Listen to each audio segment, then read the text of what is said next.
Okay. Good morning, good afternoon, good evening. My name is Aaliyah Nurdeen, and today we will be discussing the HIPAA Health Insurance Portability and Accountability Act and why that is important to know at TC, Therapeutic Connections, and how can we as staff and clinicians that work at TC safeguard against HIPAA and stay in compliance.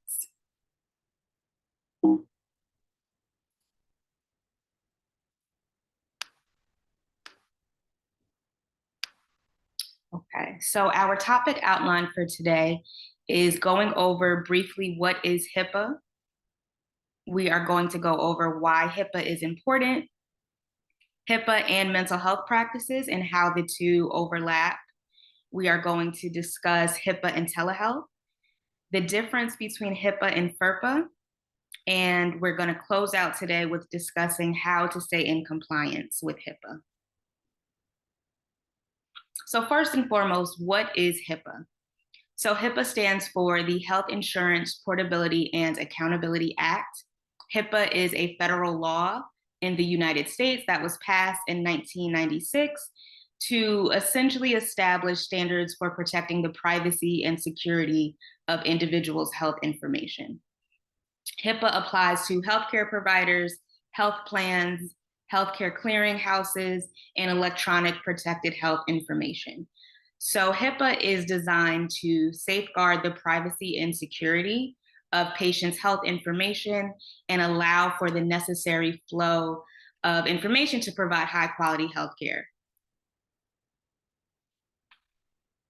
HIPAA's privacy rules, they set national standards for how healthcare providers and healthcare clearinghouses must protect a patient's protected health information.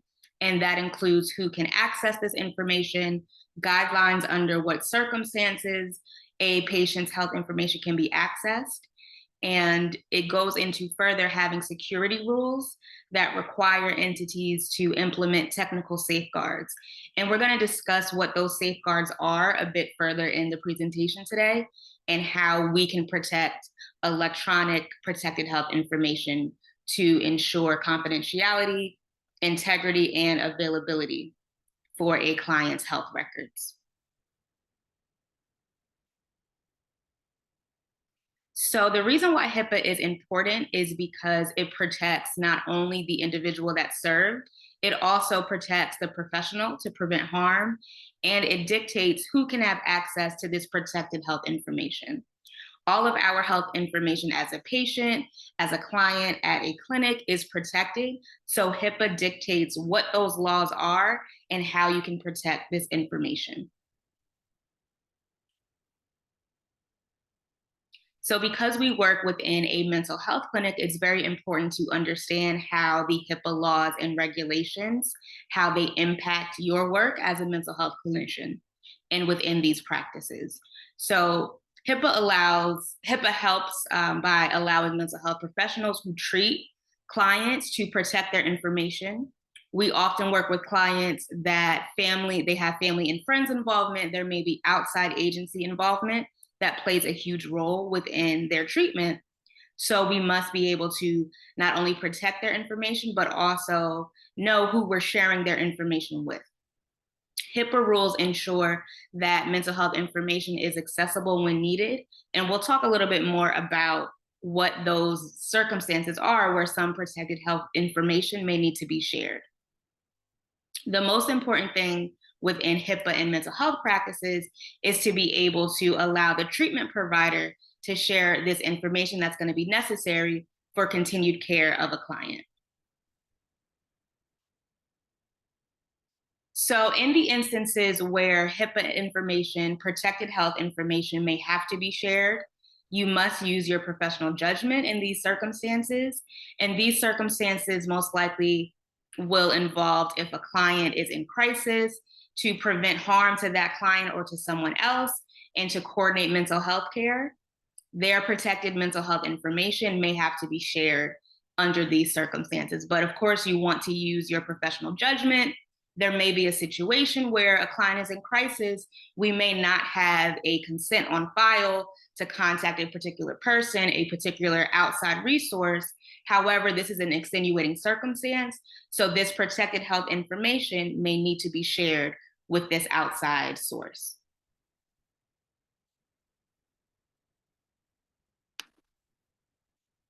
Okay, so it's also important to discuss mental health care practices in minors, HIPAA and minors within mental health care practice.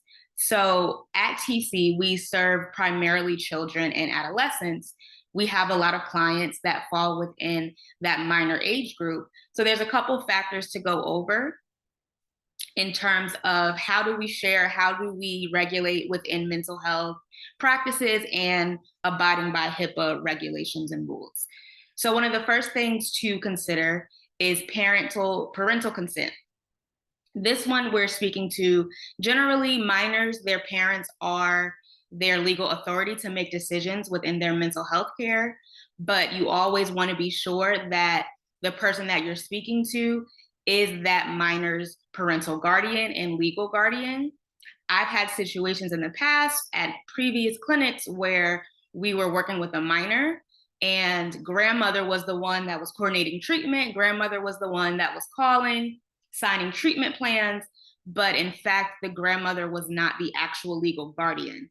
So in this instance, protected health information was being shared with the grandmother of the client, but the grandmother was not the legal guardian. Therefore, she technically would not be able to have access to this client's protected health information. And she was given access to their information. So you always want to be very sure about who is this client's legal guardian, where is consent being taken from and given to who can access this client's mental health information, especially when you're working with minors. It's very important to have all of that documented. So that goes into having documents regarding their legal guardianship, if there's custody changes, all of that needs to be in a client's record. And we conduct consent forms at the beginning of treatment. So you will know who is to be involved in this client's treatment, whether it's a minor or an adult. So we are given the opportunity to know where information is going to be shared before we even begin treatment. Our consents are also revised every year. So even if a person or an outside agency or entity was allowed access to a client's treatment in 2022, that does not mean that they are continued to access treatment or access the client's record in 2023.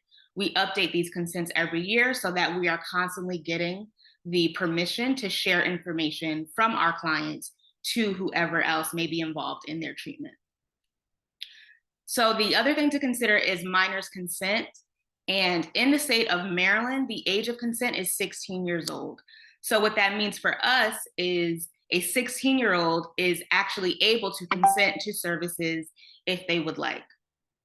That's important to know. So they are the ones that are going to be signing the treatment plans. They are going to be the ones that are continuing with treatment or discontinuing with treatment. Another factor regarding mental health practices in HIPAA with minors is the topic of disclosure. So what that means is working with a minor, you may disclose certain information with their parent within treatment. That's always important to be aware of what information is being disclosed with this minor's treatment for the child's protection and for their treatment purposes. Abuse or neglect is also something to consider when working with minors. Though a parent may be their legal entity or their guardian, if this parent at some point has been accused of abuse or neglect, some of this minor's protected health information may not be shared with this particular parent or guardian. So you always want to make sure that's just a caveat of sharing protected health information. If this parent was accused of abuse or neglect, certain information can be kept from that parent rather, about this client.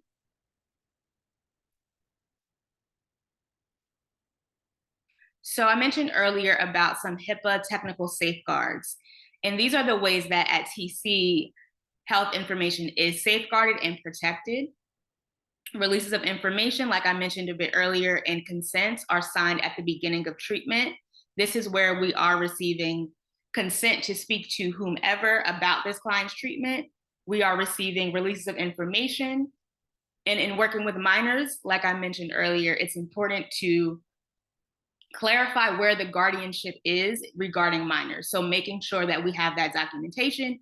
If grandma or auntie is involved in this client's treatment, we must have a release to speak to this particular family member or mentor or whoever it is regarding this minor and their treatment and their protected health information. Mental health advance directives are another way that we safeguard against disclosing mental health treatment and protected health information. Mental health advance directives are essentially like a living will within a client crisis situation. So if a client is having a psychiatric emergency, there are mental health directives that disclose that client's treatment in case of a psychiatric emergency. It will disclose who may be contacted, where they might go for treatment, and they actually assign a proxy to make these decisions on their behalf if they are not able to. So if a client has a mental health directive, what is listed within that document will give you the right to share this information with this person or with these agencies in this emergency situation. We also use electronic health systems databases. At TC, we use Best Notes, which is an electronic system that houses all of a client's information. It's their electronic chart. So we don't have anything that is on paper. We don't have loose leaf papers running around. All of a client's information is stored and shared within this protected database that requires passwords to get in and passwords for anyone else to see documents within this client record. Okay. And moving on to HIPAA and telehealth practices, a key thing to be aware of regarding HIPAA and telehealth is that you want to make sure that you're using a HIPAA compliant video platform. And that means you are, especially with video platforms, that the HIPAA compliant system that you're using is able to transmit protected health information and you're protecting the client's privacy within that.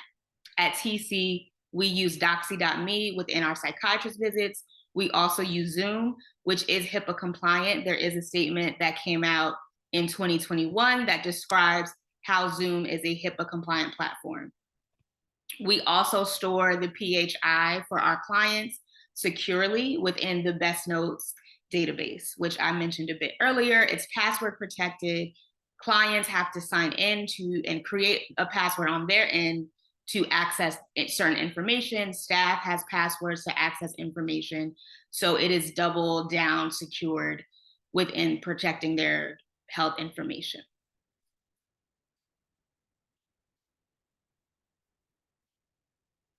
Okay. And the last thing to discuss regarding HIPAA practices is the difference between HIPAA and FERPA.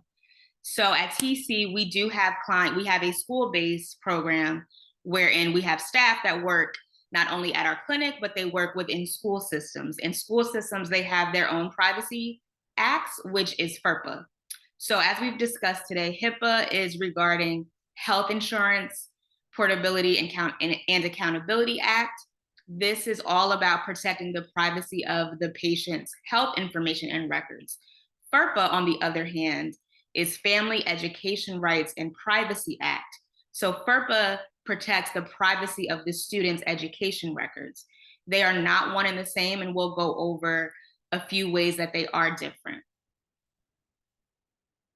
Beginning with HIPAA, we know that healthcare providers are the ones who must comply with HIPAA regulations and rules.